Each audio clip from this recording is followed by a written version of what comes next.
we're just headed out on our big trek, the big one. It's Rumste to Tso Moriri, and it's going to be exciting. 10 days, and then we're going to try climbing Mentok at the end. But unlike Marco, we've hired ourselves a little entourage. We've got a cook and a guide and a pony man and some ponies. 3 humans and 5 ponies just for us. So it got a little rainy near the end, but we had a wonderful cook and pony man who set up a camp.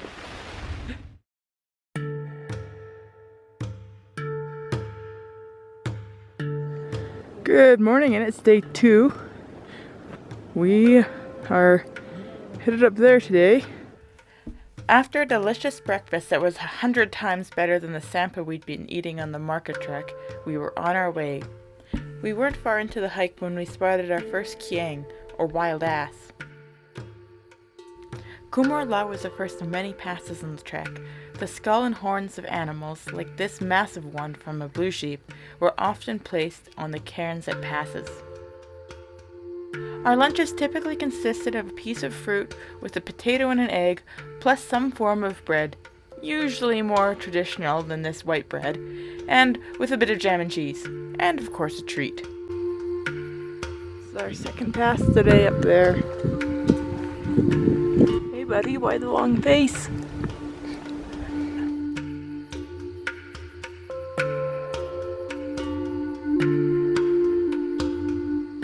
It's slow going at this elevation, so we'll just speed this up.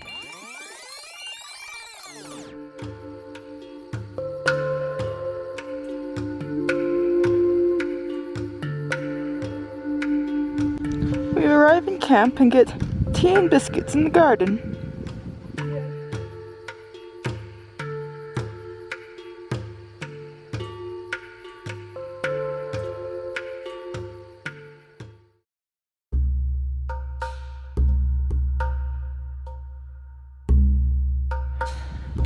We're at our first pass of the day, but for fun we're going up to this little peak here.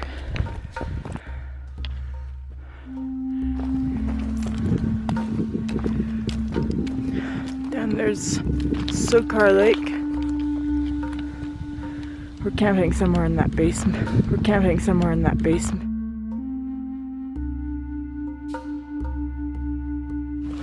Our guide is picking up other people's garbage, which makes me like him a lot.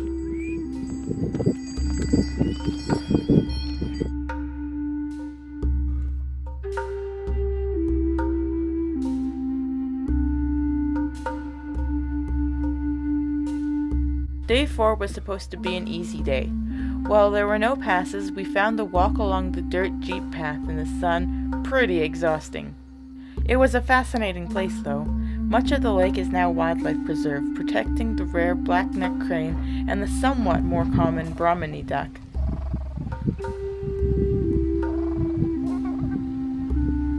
Sokar is very salty, and until recently the Changpa nomads harvested salt from here to trade.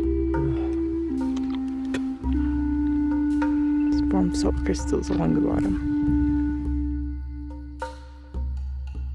The Sokar Basin has relatively mild winters, so it is dotted with winter settlements of the Changpa nomads.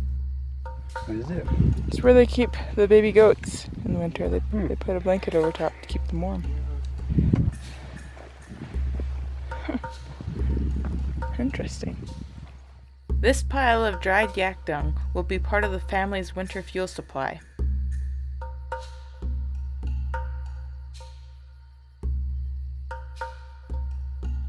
Now, despite the fact that we're down at 1 and we didn't do anything but walk along level jeep trail, I feel pretty exhausted today.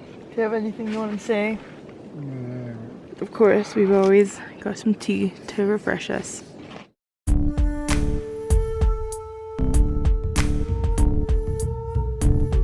Well, we woke up to a beautiful day, which meant that it was going to be super hot. We had 2 passes today, but within like 10 or 20 minutes it clouded over, so maybe we are saved. My nose will still probably burn if you haven't noticed. It's super scaly, so I'm going to put my ridiculous hat back on and hope that hat helps.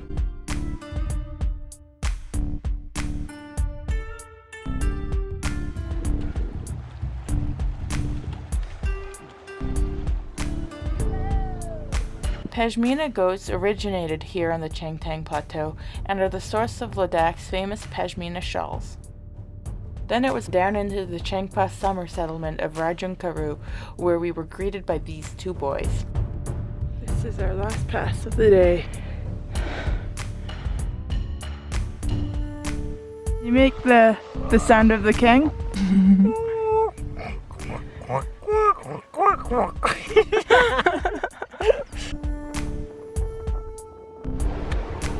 Tasty? So we're camped at over 5,000 meters today, and I guess we got in at like 1 or 2, like we've been doing most days.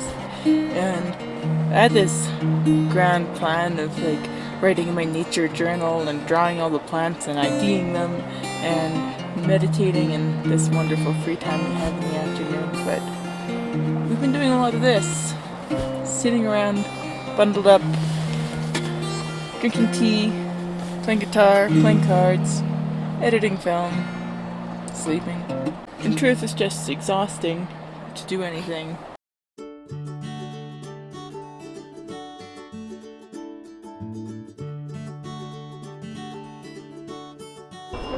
You know, everything you do is so half-assed.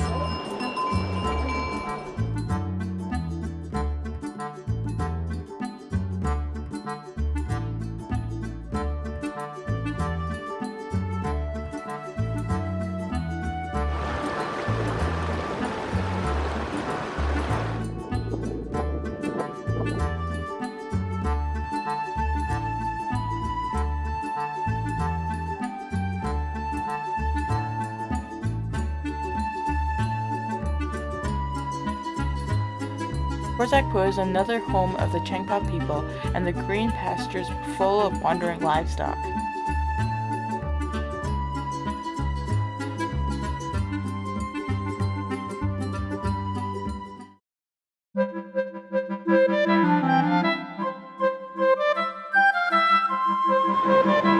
Woke up to the groan of yaks and the smell of burning dung. They stopped groaning now. Come on guys, do some groaning. Oh, they're in love!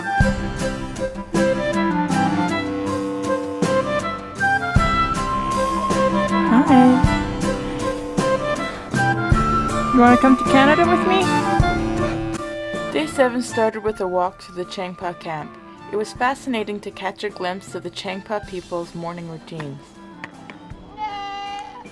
While many now have tents made of old parachutes, some still use the traditional yak wool to make their summer dwellings. We learned that this would be our last time we would see Sonam, our pony man.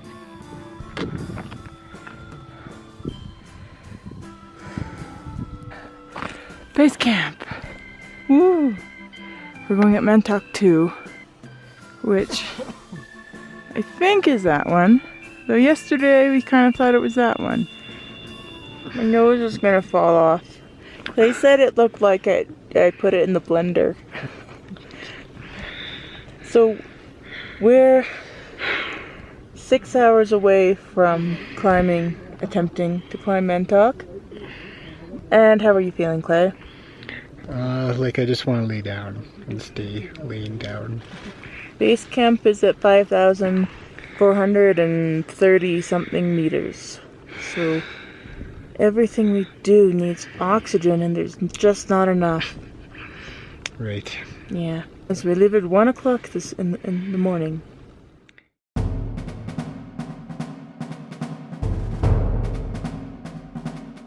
Happy 1 a.m. We're headed up the mountain now.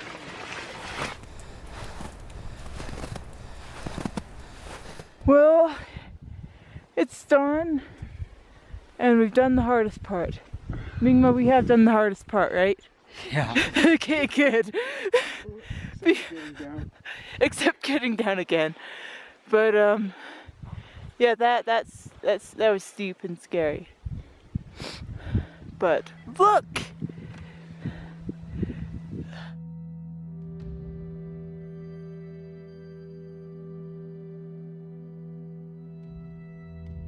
Then it was up a steep ridge, pausing every few steps to catch our breath.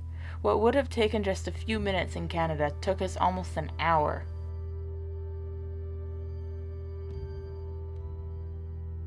When we finally reached the top, we found that we weren't actually at the top.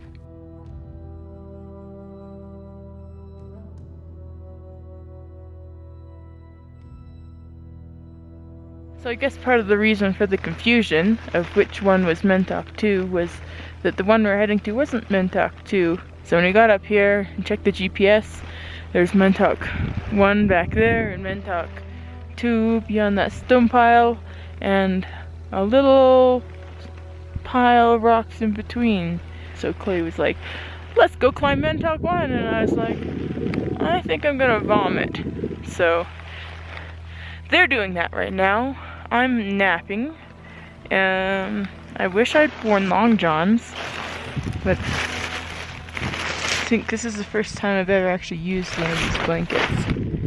So as we were roping up, I saw a shooting star, and Clay wasn't feeling very well, and I was feeling pretty good. So I wished that he would feel better. And now that's backfired. You're welcome, Clay.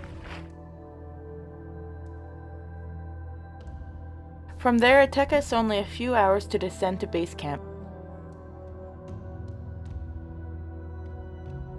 And all we have left is an hour through a field of ankle breakers.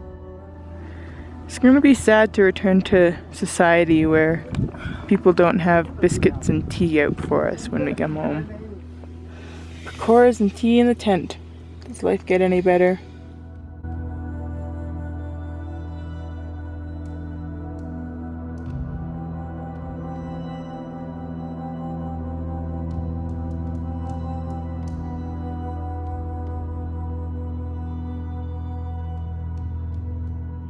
Today is our last day of trekking. It'll only be a couple hours down to Korzak village, which is one of the highest villages in India, and also a permanent settlement of the Changpa nomads. Goodbye, Mentok.